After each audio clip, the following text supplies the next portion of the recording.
چوتھا سوال ہوگا وَفِيمَا أَنفَقَهُ، کہ جو مال میں نے تمہیں عطا کیا تھا، فیما انفقہو، اس کو کس کام میں لگایا، کہاں خرچ کیا، جائز طریقے سے خرچ کیا، ناجائز طریقے سے خرچ کیا، جائز کاموں میں اس کو لگایا یا ناجائز کاموں میں لگایا، اور پھر تیرے مال میں جو حقوق تھے ان حقوق کو تو نے ادا کیا یا نہیں، جو دوسروں کے حقوق تھے ان حقوق کو بھی تو نے ادا کیا یا نہیں۔ سب سے پہلا حق مال میں انسان کا اپنا ہوتا ہے، اپنی ذات کا ہوتا ہے۔ ایک موقع پر رسول پاک صلی اللہ علیہ وسلم نے ارشاد فرمایا تصدقوا، صدقہ کرو۔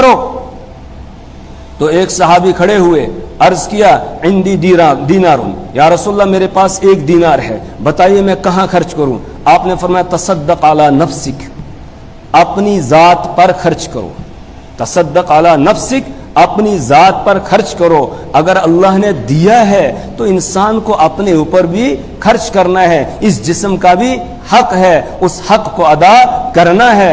اگر کسی کو اللہ نے مال دیا ہے اسے چاہیے اچھا لباس پہنے، اچھی طرح وہ رہے۔ کیوں؟ ان اللہ تعالی یحب ان یرا اثر نعمته علی عبده، اللہ تعالیٰ اس بات کو پسند کرتا ہے کہ اس کی نعمت کا اثر اس کے بندے پر دکھائی دے، اس کی نعمت کا اثر اس کے بندے پر دکھائی دے۔ اب آدمی ہے لاکھ پتی، اس کے پاس لاکھوں ہیں لیکن بالکل میلا کچیلا پھٹا ہوا کپڑا پہنے ہوئے ہے، تو کوئی راہگیر جو ہے راستے میں گزرتا ہوا اس کے ہاتھ پہ رکھتا جائے گا۔ تو اس طریقے سے نہیں، جب اللہ نے دیا ہے پھر آدمی کو اچھا لباس پہننا چاہیے، اپنے اوپر خرچ کرنا ہے۔ اس نے کہا عندی آخر، یا رسول اللہ میرے پاس ایک اور ہے، ایک اور دینار ہے، اس کو کہاں لگاؤں؟ آپ نے فرمایا تصدق علی زوجک، اپنی بیوی پر خرچ کرو۔ بیوی کا خرچہ شوہر کے ذمے ہے، اس کے مال میں ہے۔ لیکن آج انسان بڑا چالاک ہو گیا، اور یہ یورپ سے چالاکی آئی کہ جو اپنے کندھوں پر بوجھ تھا وہ عورتوں کے کندھوں پر ڈال دیا، انہی کو کمانے میں لگا دیا، اسی کو چوراہے میں بھیج دیتا ہے، بے غیرت چوراہے میں بھیج دیتا ہے، وہاں پر جا کے وہ خرید و فروخت بھی کر رہی ہے، اور ہر کوئی آ کر اس کے چہرے کو تاک رہا ہے، ہر کسی کا ایمان خراب ہو رہا ہے، ہر کوئی اپنی آنکھوں کی زنا کے اندر مبتلا ہو رہا ہے۔ اس طرح کے بھی لوگ ہوتے ہیں بے غیرت۔ تو خود مرد کو کمانا ہے۔ قرآن نے کہا الرجال قوامون علی النساء بما فضل اللہ بعضهم علی بعض وبما انفقوا من اموالهم، کہ مردوں کو اللہ نے عورتوں پر فوقیت دی۔ کیوں؟ اس لیے کہ یہ منتظم ہے، اس کو گھر کا نظام چلانا ہے، اس کو منتظم بنایا ہے۔ کیوں فضیلت دی؟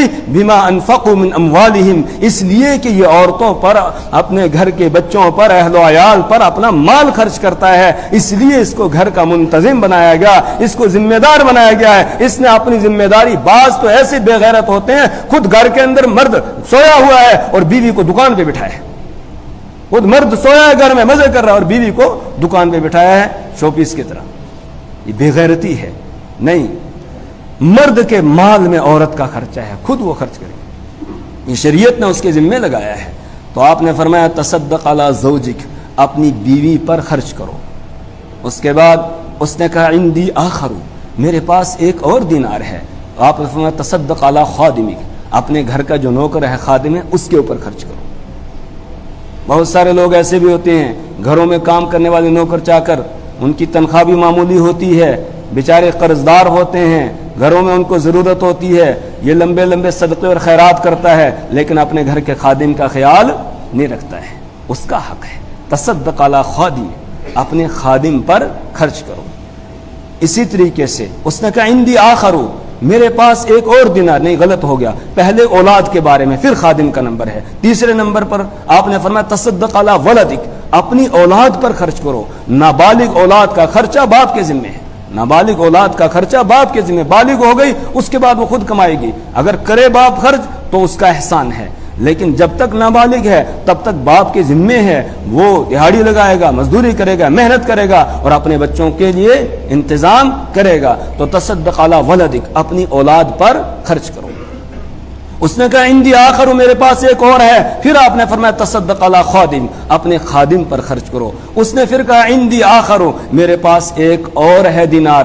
آپ نے فرمایا کہ انت ابصر به، اب تو اس کے بعد خود جو ہے جہاں دینا چاہتا ہے، اب باہر جہاں ضرورت ہو وہاں پر تجھے جہاں اچھا لگے وہاں پر تو خرچ کر، لیکن پہلے ان کے حقوق ہے۔ بہت سارے لوگ ایسے ہوتے ہیں خوب صدقے خیرات کرتے ہیں لیکن باپ بیچارہ دھکے کھا رہا ہوتا ہے، ماں دھکے کھا رہی ہوتی ہے، ان کا خیال نہیں رکھتے ہیں۔ حالانکہ جب بوڑھے ہو گئے تو ان کا خرچہ کس کے ذمے ہے؟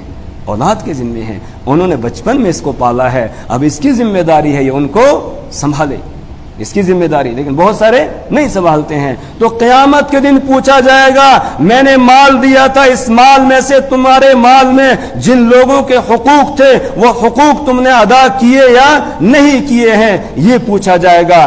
اسی طریقے سے دوسرا حق مال کے اندر اللہ نے غریبوں کا، فقراء کا، محتاجوں کا رکھا ہے، وہ ہے زکوٰۃ۔ جس کو اللہ نے مال عطا کیا، صاحب نصاب ہے، اس سے پوچھا جائے گا کہ میں نے مال عطا کیا تھا، اس کی تم نے زکوٰۃ ادا کی یا نہیں۔ آج ہمارے معاشرے کے اندر اس سلسلے میں بھی بہت کوتاہی پائی جاتی ہے۔ بہت سارے لوگ تو زکوٰۃ کو ایک زائد عمل سمجھتے ہیں، وہ حساب ہی نہیں کرتے، زکوٰۃ ادا ہی نہیں کرتے ہیں، حالانکہ کروڑوں ہیں ان کے پاس، لیکن نہیں، اس کو ضروری سمجھتے ہی نہیں ہے اور زکوٰۃ ادا نہیں کرتے ہیں، اور کچھ ادا کرتے ہیں تو پورا حساب کر کے ادا نہیں کرتے ہیں، حالانکہ پورا حساب کر کے، پائی پائی کا حساب کر کے زکوٰۃ ادا کرنی ضروری ہے۔ اگر زکوٰۃ کا کچھ پیسہ ہمارے مال میں رہ گیا، ہم نے پورا حساب کر کے زکوٰۃ ادا نہیں کی اور مال میں باقی رہ گیا، تو اللہ کے رسول صلی اللہ علیہ وسلم نے فرمایا ما خالطت الصدقۃ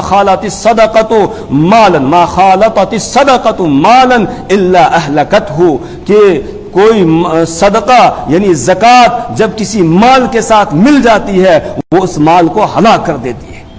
محدثین نے، شارحین نے اس کے دو مطلب بیان کیے۔ ایک مطلب یہ ہے کہ آدمی زکوٰۃ ادا نہ کرے یا ادا تو کرتا ہے لیکن پورا حساب کر کے زکوٰۃ ادا نہیں کر رہا ہے، بلکہ کچھ اس میں باقی رکھتا ہے، بس کہتا ہے بس اتنا ہم نے زکوٰۃ کا فیصلہ کر دیا، اتنی اس سال نکالنی ہے، اب چاہے وہ پوری ہو یا نہ ہو حساب لگاتے نہیں ہے۔ تو اب زکوٰۃ کا کچھ پیسہ اس مال میں رہ گیا، جو پیچھے پاک مال تھا، اس میں جب زکوٰۃ کا یہ پیسہ میل کچیل رہ گیا تو یہ دوسرے مال کو بھی لے ڈوبے گا،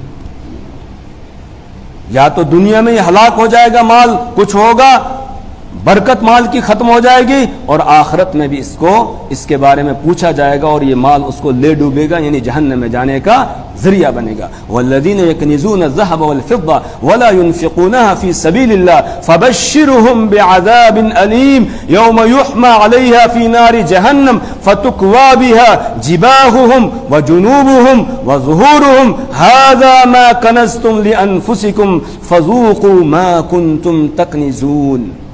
والذین یکنزون الذهب والفضة، جو لوگ سونے اور چاندی کو جوڑ جوڑ کے رکھتے ہیں، اس کو کنز کر کے رکھتے ہیں، خزانہ بنا کر رکھتے ہیں، ولا ينفقون فی سبیل اللہ، اور اللہ نے جو اس میں دوسروں کا، غریبوں کا، فقراء کا، محتاجوں کا حق رکھا ہے اس کو ادا نہیں کرتے ہیں، فبشرهم بعذاب علیم، تو اے میرے نبی آپ ان کو دردناک عذاب کی خوشخبری سنا دیجئے۔